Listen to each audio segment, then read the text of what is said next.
I specifically told you not to waste our time looking into the nonsense at the youth center. Captain Sandoval waved his hands in that unique way of his that marked his annoyance with me. I was used to it. He wasn't my biggest fan. I was curious and forthright, and everything else he had no time for.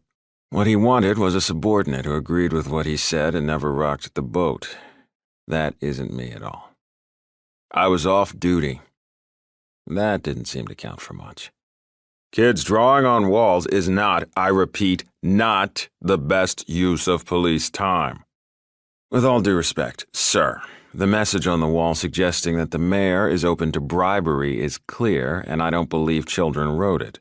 I weighed it up and considered you would find that important information for me to chase up. Hatred simmered in his eyes.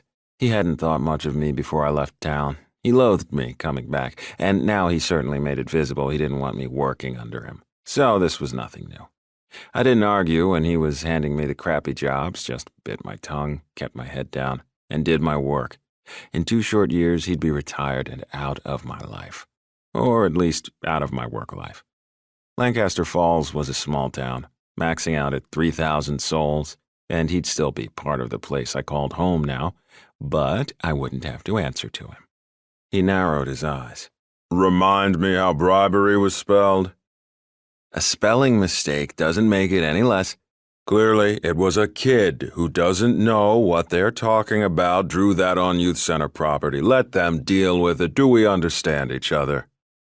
Our mutual dislike went back so far I'd forgotten how it had started, although I'm sure it had something to do with the kind of trouble I'd gotten into as a kid, and the fact that my mom chose my dad over him. Yep, small towns. Gotta love 'em. Of course, it didn't help that I'd questioned him over alleged bribery concerns at the golf club, given the mayor was at the center of it all. Yesterday, I'd assisted in driving yet another nail into my coffin by suggesting that a recent spate of vandalism needed investigating. I decided to add it to the list of things I'd examine on my downtime. My reasoning was that if he said he didn't want his cops involved, then he'd washed his hands of it, and off-duty me had a wide-open field to dig further. Only, I think news of my visit to the school, where the latest graffiti had appeared, had gotten back to him, because today he'd cornered me by the water cooler, and I knew he'd have some shit job for me.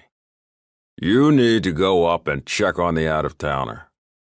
There was only one person who fit that description, whoever was living in the old Dwyer cabin up the mountain. It was a 100-degree day, the fiercest day in the already hottest summer on record, and just thinking about getting into the car, even with air conditioning, was enough to have me sweating. I think it would be better to check on the newcomer tonight, when at least the sun won't mercilessly attempt to fry the entirety of northern Pennsylvania. This is urgent police business. I opened my mouth to argue that it was almost noon when no sane person attempted to handle outside life with efficiency unless they had to.